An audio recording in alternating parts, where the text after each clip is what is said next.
Big breaking news చూస్తున్నాం. కేంద్ర మంత్రి బండి సంజయ్ కుమార్ బండి భగీరథ్ పోలీసుల విచారణకు గైరాజరైనట్టు తెలుస్తుంది.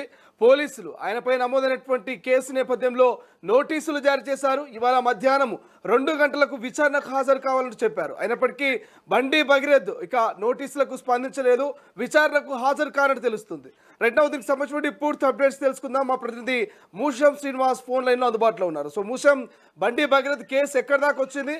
ఇవాళ విచారణకు హాజరు కావాల్సిన బండి భగీరథ్ గైరాజరైనట్టు తెలుస్తుంది. లేటెస్ట్ అప్డేట్స్ ఏంటి?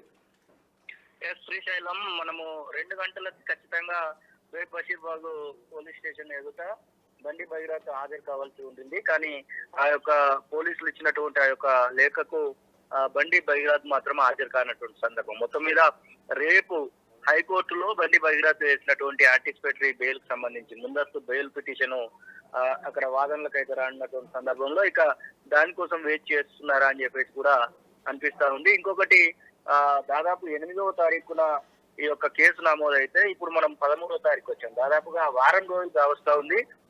ఈ కేసు విషయంలో అటు కాంగ్రెస్ పార్టీ ఇటు బీజేపీ కలిసి నీరుగార్చేటువంటి ప్రయత్నం చేస్తా ఉన్నాయంటూ బీఆర్ఎస్ పార్టీ పదే పదే ఆరోపిస్తూ వస్తున్నటువంటి సందర్భం.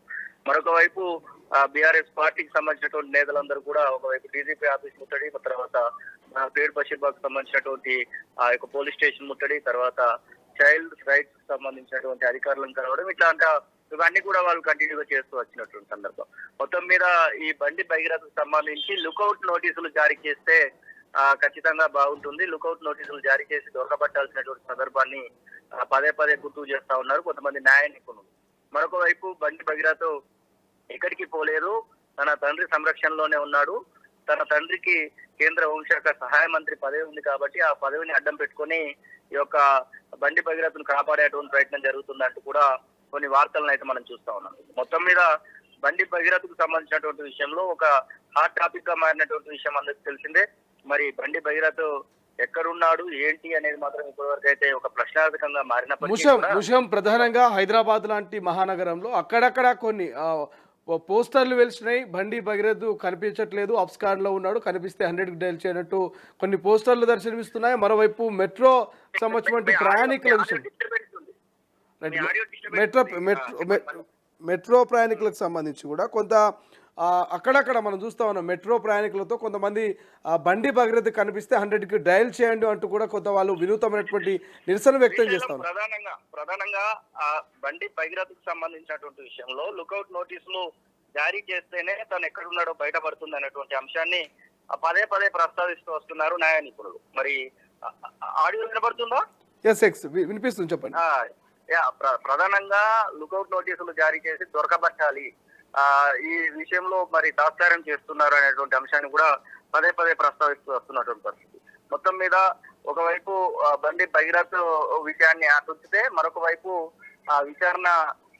విచారణ అధికారి బండి భగీరథ్ పైన ఎవరైతే కేసు నమోదు చేయించారో ఆ యొక్క అమ్మాయి తల్లిని కూడా పిలిచి పూర్తి స్థాయిలో విచారించినటువంటి విషయం అందరికి తెలిసిందే. ఇక అందులో భాగంగా ఆ విచారణలో తేలినటువంటి అంశాలను పరిగణలోకి తీసుకొని చాలా కఠినమైనటువంటి శిక్షలను కూడా కొత్తగా ఎఫ్ఐఆర్ లో ఇంక్లూడ్ చేసినటువంటి సందర్భాన్ని అయితే మనం చూస్తా ఉన్నాం. మొత్తం మీద అంతకుముందు కేవలం స్టేషన్ బెయిల్ లో వచ్చేటువంటి ఆ యొక్క పిటిషన్ ఎఫ్ఐఆర్ ను కాస్త ఇప్పుడు కఠినంగా అంటే దాదాపు 20 ఏళ్ల పాటు శిక్షలు ఉండేటువంటి కేసు సెక్షన్లను కూడా దానిలో చేర్చినట్టుగా మనకైతే స్పష్టంగా తెలుస్తా ఉంది. దానికి సంబంధించి నిన్న పోలీస్ శాఖ కూడా ఒక లేఖను విడుదల చేసినటువంటి సందర్భం. ఒకవైపు బండి భగీరథ్ను రావాలని దానిలో చెప్తూనే కొత్త సెక్షన్లను దానిలో ఇంక్లూడ్ చేసినటువంటి అంశాన్ని కూడా పరిగణలోకి తీసుకోవడం జరిగింది. మొత్తం మీద మరి రేపు హైకోర్టు ఎలాంటి తీర్పు ఇస్తుంది, ఒకవేళ ముందస్తు బెయిల్ పిటిషన్ ని అగ్రీ చేసి అరెస్ట్ చేయకుండా ఏమైనా కండిషన్స్ పెడుతుందా, లేదు అంటే ఖచ్చితంగా పోలీసులు ఏదైతే హాజరు కావాల్సిందే, విచారణకు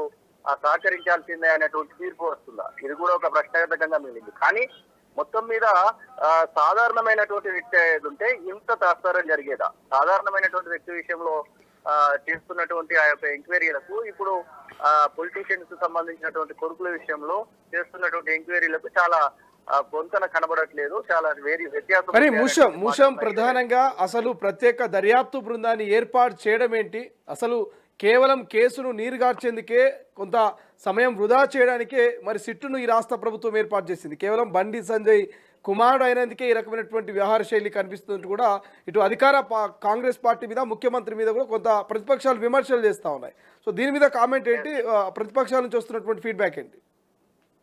ఎస్ అంటే ప్రధానంగా బండి సంజయ్ కి సంబంధించినటువంటి కుమారుడు విషయంలో ఏది జరిగినా గానీ ముందు నుంచి కూడా మనం చెప్తా ఉన్నాం. నిన్న సాయంత్రము నా కొడుకు విషయంలో నేను తప్పు చేశాననేటువంటి మాటను స్వయంగా బండి సంజయ్ మాట్లాడినటువంటి మాటలు మనం చూసాం. నా కొడుకుని నేను పట్టించుకోలేదు అనేటువంటి మాటను బండి సంజయ్ చెప్పినటువంటి మాటను మనం చూసాం. మొత్తం మీద ఒకవైపు తన యొక్క అధికారాన్ని అడ్డం పెట్టుకొని అరెస్ట్ కాకుండా అడ్డుకుంటున్నాడు అనేటువంటి ఆ యొక్క మాటలను కూడా మనం వింటున్నాం. కాబట్టి మరి ఈ విషయంలో రేపటి వరకు అయితే ఖచ్చితంగా ఆగాల్సిందే. ఒకవేళ లుకౌట్ నోటీసులు జారీ చేసినా రేపు హైకోర్టు ఇచ్చేటువంటి తీర్పు పైన కూడా అది ఆధారపడి ఉంటుంది.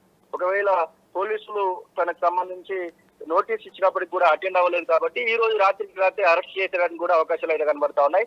ఒకవేళ రాత్రికి రాత్రి అరెస్ట్ చేసినట్టు అయ్యేది ఉంటే రేవంత్ సర్కార్ పైన కొంత ప్రజలకు కూడా విశ్వాసం కలిగేటువంటి అవకాశం ఉంటుంది. ఎవరికైనా ఒకే న్యాయంగా వ్యవహరిస్తారనేటువంటి విశ్వాసాన్ని కల్పించేటువంటి ప్రయత్నం జరగడానికి అవకాశం ఉంటుంది. మరి ఆ విషయంలో హోంశాఖ మంత్రిగా ఉన్నటువంటి ప్రధానంగా ముఖ్యమంత్రి హోంశాఖ మంత్రిగా ఉన్నారు కాబట్టి ఎలాంటి నిర్ణయం తీసుకుంటారనేది ఒక ప్రశ్నగానే మిగిలింది.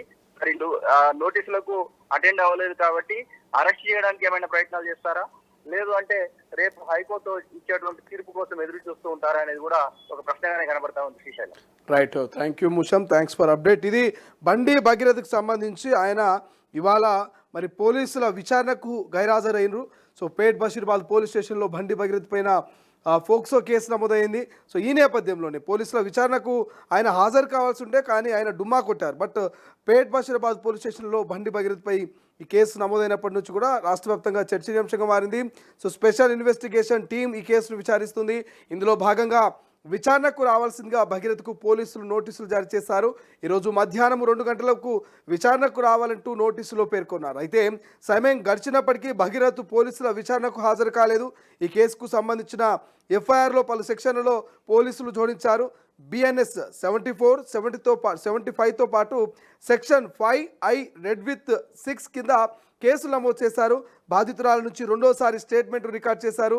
తాజాగా నిందితుడిపై తీవ్రమైన లైంగిక దాడి, ముందుగా ప్లాన్ చేసిన లైంగిక చర్యలకు పాల్పడినట్లుగా సెక్షన్ 5I కూడా పోలీసులు జతపరిచారు. మరోవైపు ముందస్తు బెయిల్ కోసం తెలంగాణ హైకోర్టులో బండి భగీరథ్ పిటిషన్ వేశారు. ఇక రేపు గురువారం ఈ పిటిషన్పై హైకోర్టులో వెకేషన్ బెంచ్ విచారణ చేయనుంది. కాబట్టి సో విచారణ వరకు బండి భగీరథ్ నిజంగా అబ్స్కాన్లో ఉంటారా, పోలీసులకు చిక్కకుండా నిజంగా తలదాచుకునే ప్రయత్నం చేస్తున్నారా, మరి ఇంత దర్యాప్తు బృందం ఇంత వేగవంతంగా విచారణ చేపడుతున్నప్పటికీ మరి ఇన్ని బృందాలు బండి భగీరథ్ కోసం వెతుకుతున్నప్పటికీ మరి ఎందుకు బండి భగీరథ్ దొరకట్లేదు, ఎందుకు బండి భగీరథ్ను పోలీసులు సకాలంలో అదుపులోకి తీసుకోవట్లేదు? ఉన్నోడికి ఒక న్యాయం, లేనోడికి మరొక న్యాయమా? ఇది కేవలం కేంద్ర మంత్రి అయినందుకే మరి ఆయన కుమార్ని కాపాడే ప్రయత్నం రాష్ట్ర ప్రభుత్వం ముఖ్యమంత్రి రేవంత్ రెడ్డి చేస్తున్నారన్నట్టు కూడా ఇప్పటికే ప్రతిపక్షాలు పెద్ద ఎత్తున మరి కేసు పట్ల ఆరోపణలు చేస్తున్నటువంటి పరిస్థితి అయితే మనకు ప్రస్తుతం కనిపిస్తుంది. రైట్ నౌ దానికి సంబంధించినటువంటి అప్డేట్స్ అయితే మనం చూస్తూ ఉన్నాము. బండి భగీరథ్ అయితే ఇక ఇవాళ పోలీసుల విచారణకు డుమ్మా కొట్టినట్టు తెలుస్తోంది. బట్ రేపటి వరకు వెయిట్ చేయాల్సిన అవసరం ఉంది. బండి భగీరథ్ కేసు ఏ మలుపు తిరగబోతుంది, ఎటువంటి పరిణామాలకు దారి తీయబోతుంది అనేది.